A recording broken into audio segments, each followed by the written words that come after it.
So students, as I had told you in the previous video that we will be continuing with the partners capital accounts. See children, I am showing you the format of the capital accounts prepared by the partners. See, this capital account has three columns mentioned as A, B and C. A, B and C are to be taken as the names of the partners. See, this is nothing different. This is a ledger account. We can prepare separate capital accounts from all the partners, but to save time and space, we normally do it in this way. We make three amount columns for three partners on both the sides, the debit side and the credit side, and we have ignored the columns of date as well as ledger folio in this account. See, this is not that I'm ignoring it only on the video. We normally do it as a matter of practice in this chapter of partnership. We won't be drawing the columns for ledger folio or for date in this account. Okay. Now to start with, capital accounts are prepared in two types: fluctuating capital accounts and fixed capital accounts. Now it depends on the question. If the question tells you to prepare a capital account, you will be preparing this capital account, which is the fluctuating capital account. That means it will not be mentioned in the question that you have to prepare a fluctuating capital account. If the question asks you to prepare a capital account, you will be making the fluctuating capital account.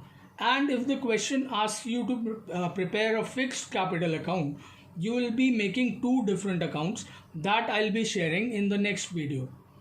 Okay class, so now let us start with the capital account. I'll explain to you the format along with the entries made on both the sides, starting from the credit side of this account. This buy balance brought down is the first entry that we have to make in this account. It is not actually an entry. We have just brought down the balances of capitals of the partners from the previous year. Therefore, these are the opening balances of capitals of the partners. The amounts will be obviously written in their respective columns. Okay. The next entry, buy cash or buy bank, this is for additional capital introduced by the partners. If any of the partner introduces additional capital into the business any time during the year, whether it may be in the beginning of the year, in the fourth month, or in the seventh month, or at the end of the year, if additional capital is introduced by any of the partners, you'll be making this entry as buy cash or buy bank, depending how the partner has invested that money into the business. Okay. Now this is buy interest on capital. Buy interest on capital, this is the amount of interest on capital provided to the partners. Now in the previous video in which we had discussed the format of the profit and loss appropriation account, I had mentioned you will be writing interest on capital on the debit side of that account. It is the same interest on capital which has been provided to the partners, which we are bringing here to the capital accounts of the partners. Obviously the amounts provided to each partner will be written in their separate columns. Then comes salary. The salary provided to the partners. Suppose only one of the partners is going to get a salary, you'll be writing that amount only in his column, and the column of the other partners will remain vacant. If in case in the question all the partners are getting salary, we'll be putting amounts in all the columns, and the same goes for commission also. Okay.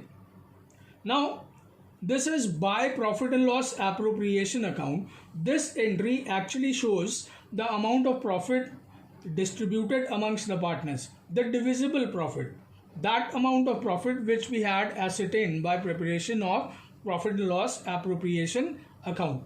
The same profit is distributed amongst the partners here. Okay. This is the divisible profit. Therefore children, these are the entries to be made on the credit side of the capital account. We'll go to the debit side. See, you see here we have two cash account or two bank account. This is for capital withdrawn by the partners. Capital withdrawn means sometimes the partners might think that the capital invested by them in the business is in excess. They want to withdraw some amount of the capital from the business. If they withdraw the capital from the business, you make this entry to cash or to bank. This is also known as drawings against capital. I repeat, this is also known as drawings against capital. Okay, we come to the next entry. This is two drawings. This is an entry made for drawings made by the partners for personal use. So let me make it clear. If the partners withdraw from the business, which is called as excess capital, we'll be making this entry to cash account. As I told you, this will be called as drawings against capital. And this two drawings, this is the amount withdrawn by the partners for personal use. This we'll be calling as drawings against profit. Okay. Now the next entry is to interest on drawings. To interest on drawings is an entry to be made by us, to be made by the partners in their capital accounts actually, for interest on drawings charged according to the rate given in the partnership deed. In the previous video, I had told you that no interest on capital or no salary or commission will be given to the partners if it is not mentioned in the partnership deed. The same goes for interest on drawings as well. If interest on drawings or the rate of interest on drawings is not mentioned in the partnership deed, partners will not be charged any interest on their drawings. This interest on drawings is to be charged only on drawings against profit. That means only on drawings made by the partners for their personal use.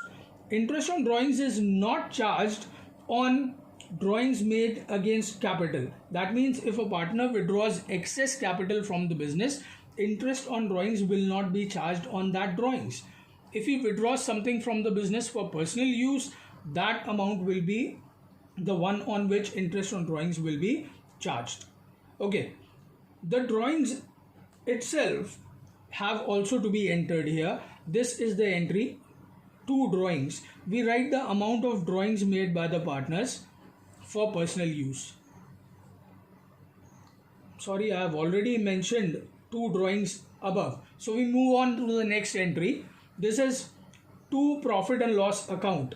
See, when we had distributed the profit amongst the partners, I had mentioned by profit and loss appropriation account, because for distribution of profit we prepare the profit and loss appropriation account. But in case of loss, if the firm has earned a loss, I told you that a profit and loss appropriation account is not prepared. Therefore, the loss is distributed amongst the partners in the profit and loss account itself, and so this entry comes as to profit and loss account, and the amount of losses distributed amongst the partners will be written here. Okay, finally, after making all the entries, we close this account. See children, I want to make it clear here itself that when we go to the other chapter of the partnership unit, actually we have got other chapters, chapters like change in profit sharing ratio, admission of a new partner, retirement and death of a new partner, and then dissolution of a partnership firm.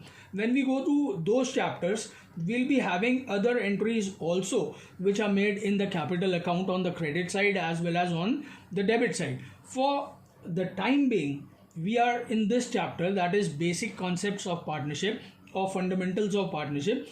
Here we require only these entries to be made. The other entries which come into these accounts we'll be discussing further in the syllabus. Okay, so finally, as I told you, that we'll be closing the capital accounts and calculating the balances of the partners. That means the closing balances of the partners' capital accounts. These are the closing balances. These are done exactly as we used to balance the ledger accounts. We calculate the balance of the ledger accounts. Similarly, here we'll be calculating the balances of all the partners A, B and C, and these are the amounts which are called as closing balance of capital, and they will be taken from here to the balance sheet of the partnership firm. Okay, So this was the format of the capital account when the partners are asked to make a capital account which is fluctuating. Okay children, so that's all for this video. Now we'll be taking up the capital account when they are asked to be prepared as fixed in the next video, and I will also take a full question where we have to prepare a profit and loss appropriation account as well as the partner's capital account, so that you practically come to know how you have to make a profit and loss appropriation account and a capital account from any given question. Thank you so much children.